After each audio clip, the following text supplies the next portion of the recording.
What's up everyone, welcome back to my channel Reef RX. Hope everybody's doing well today and having a nice day. It's summertime, not really yet, but it's springtime. It's almost summertime, weather's getting warmer. It feels like summertime today over here where I live. Hopefully where you are, you're having a wonderful day and the weather is nice. So, got some updates to bring you today on the Waterbox 110.4, my Marine X 60.2 as well. And we're going to jump right into it. As always, if you guys can please help out support the channel by liking, sharing, subscribing, and leaving some comments. All that stuff really helps my channel grow and brings these videos out to more viewers like yourself. So I think the first big update, I'm going to talk about in a minute how my leak sensor really saved the day today.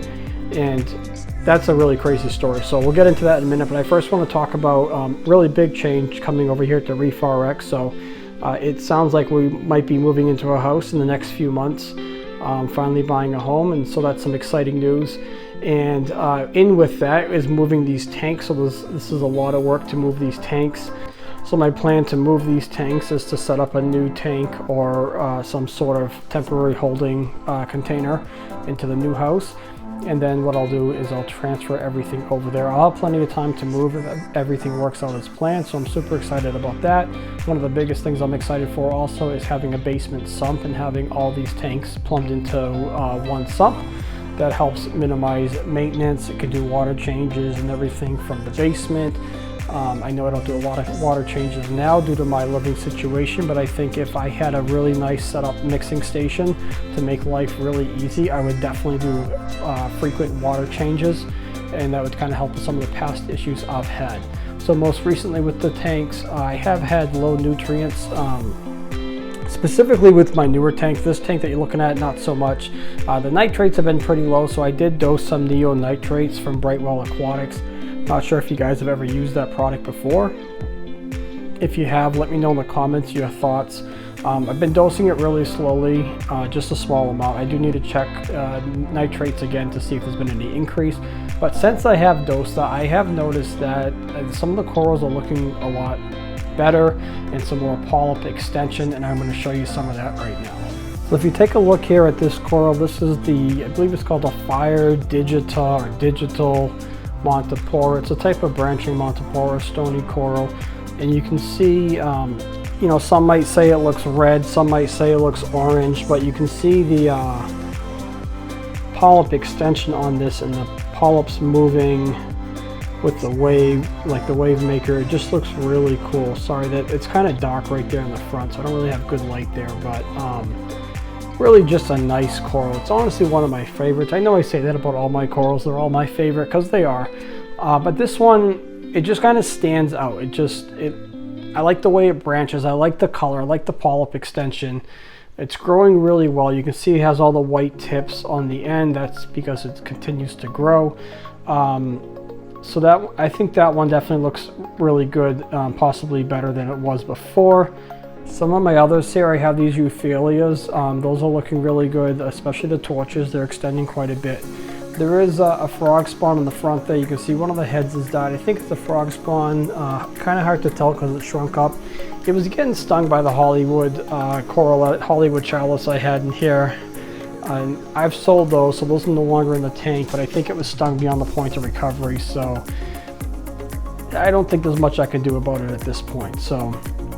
But those torches are from my new tank, my new Waterbox 60.2, which I don't know I'm going to transfer in at this time if I'm moving soon. So I might just keep them in here where they're doing happy. I don't really want to stress them out too much. Hi, Zoa Garden here is also doing really well. Really, the colors just pop, and I really like that Zoa Garden.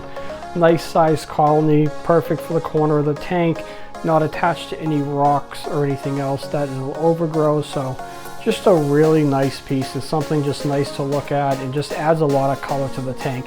A lot of people, when they come by and they see that Zoa colony, like everyone's first impression is like, wow, that looks awesome. Took a while to grow that out to the point where it is today. I've had that for, I don't know if I can put a number on it, but I've had it for quite a few years and it looks really good. So overall the tank's doing great. Really no complaints at all.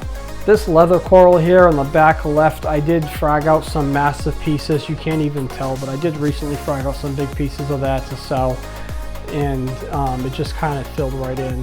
The other thing I really like is you see this really large purple Monty growing on the back wall. That thing is massive and it's nearly at the water line. Look how big that is. It's just so large. Another really nice coral that just adds some nice, I don't want to say color because it's not that colorful, but just adds a nice touch to the tank. So really happy with everything here in the tank.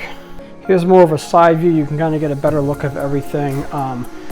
When I do move, and you know, the goal is to get a bigger tank, especially for my blue tang. I know the blue tang is about size in this tank. It really can't grow a lot more, so 100% going to be getting a larger tank. So really excited to set that up, and if I have it all plumbed into one tank, I think that'll be great. So let's talk a little bit about the leak that I had in the leak sensor. So my leak sensor is set on the side of the tank here, and I'll show you that.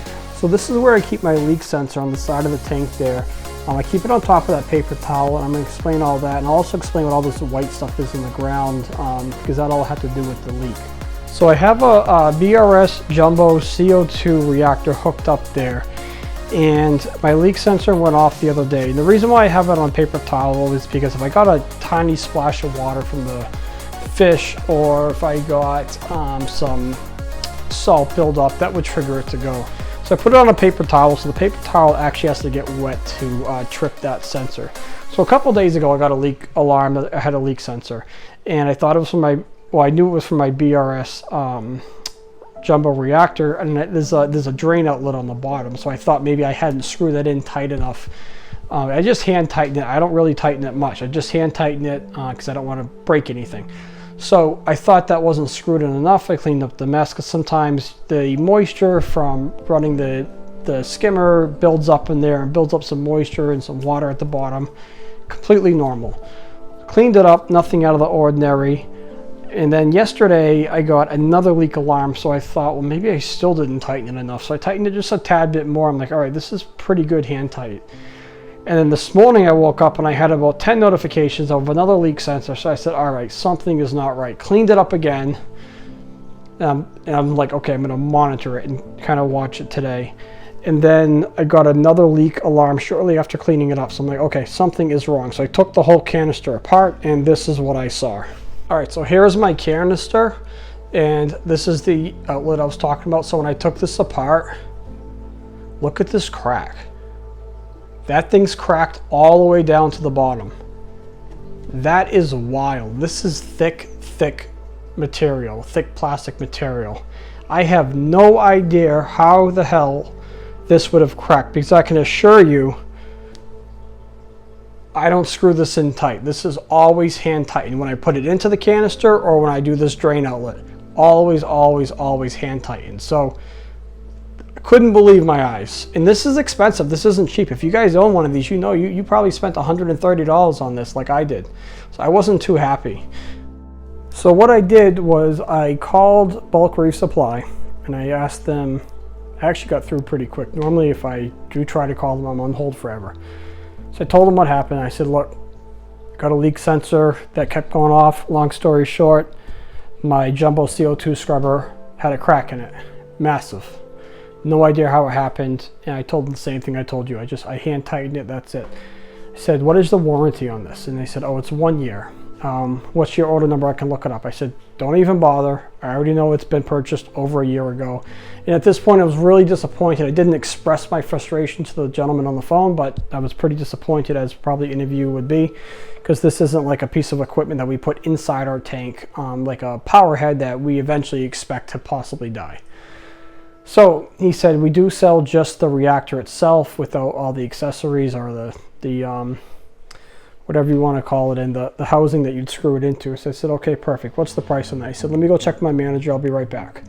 He came back and he said, we don't sell that. So I do apologize, but what I will do is I will send you out a replacement. Just like that. Nothing. I didn't voice any frustration to him.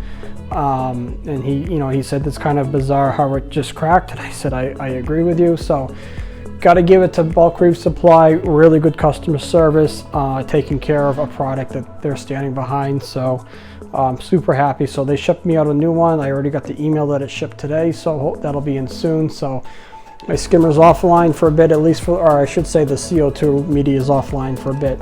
I don't really use the skimmer much anymore because of the nutrients. So let's go, so yeah, that's coming in. So shout out to you, Bulk Reef Supply. Thanks for taking care of your customers. Let's take a look at the sump underneath real quick and see what's going on in the sump. All right, so here we are in the sump. Not a whole lot of stuff going on, but yeah, skimmer I have set so it only kicks on if the pH, I believe, if it goes below 8.1, or maybe I have it set for 8.2. Not really sure. Fuge grow light, I only have that running for a couple hours a day now to help with the nutrients. And then the reef mat, got to give it to the reef mat. It's really doing all the legwork here, pulling stuff out of the tank before it even has a chance to break down, which is awesome. So yeah, not a whole lot of new stuff here, and really love my plumbing. It's gonna suck to tear it apart and do a basement sump. I mean, I'll have something cool in the basement sump, but if you've been following me, you know I just put this in within the last year. I think I did it in August, and you know, it is what it is, but all things happen for a reason, and I'm really excited to have a basement sump. So let's go check out the Waterbox 60.2. All right, so here we are at the Waterbox 60.2. Tank is coming along nicely. My 2 clownfish in the back, haven't done much more with this, and that's probably the reason why nutrients are low, because I only have the 2 clowns in the back. But been dosing neonitrate, and then is it called neophos? I don't know, the one that's for phosphate. Been dosing a small amount of that because my last video, I think I told you guys that torch at the bottom had bleached out. And mind you, these corals that are in here, these few euphyllias, they really weren't doing well in my other tank. The one on the left here is doing much better than it was, the one right over here. And then the one on the right over here is doing, it's stable. I don't know if I would say it is doing better a little bit, but it's been stable. And then the one in the middle, it bleached out, and it wasn't bleached out before. So I checked the nutrients, and yeah, nutrients were bottomed out, 0. So not good. So I've been feeding more, been feeding twice a day just to bring that up a bit.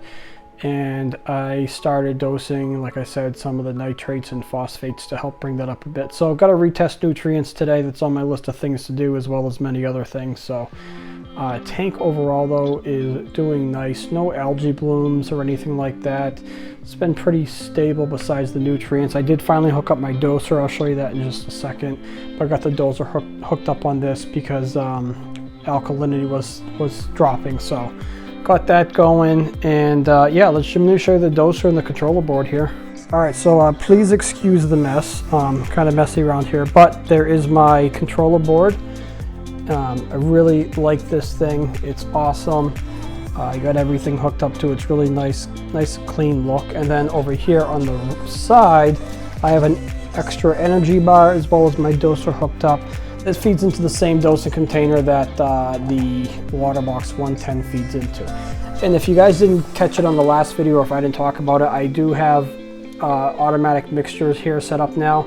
My my Alpha Reef was getting some residue at the bottom, so stirring it up consistently has been doing really good. And then I have Kato, is it called Kato Grow, in that second mixer there on the left. So. All right, so a quick look in the sump on the Waterbox 60.2. So skimmer has not been running. I've had that off for a couple of weeks. And the fuge in the back, I've had that off for a little over a week since I saw how low the nutrients were. So maybe that was must have been consuming too much. So it's just a reef mat. And yeah, so really not a whole lot going on in the sump. I definitely have overkill in here. And I learned to have overkill because, like before, my nutrients were always so high. So it's nice to have it in case I need to turn it on, but it's just, you really got to keep an eye on what you're running to make sure you're not overkilling and stripping all the nutrients, because then you're just starving out your corals. So that's going to do it for this update video, guys. Hopefully soon I'm giving you an update of me moving into a house and setting up the tanks and basement sumps and all that fun stuff. So hope you guys all enjoyed this video. As always, if you guys again could help out the channel by liking the video, subscribing, and leaving some comments, all that stuff really helps grow the channel. Really appreciate everyone. Happy reefing, and I will talk with you all soon. Take care.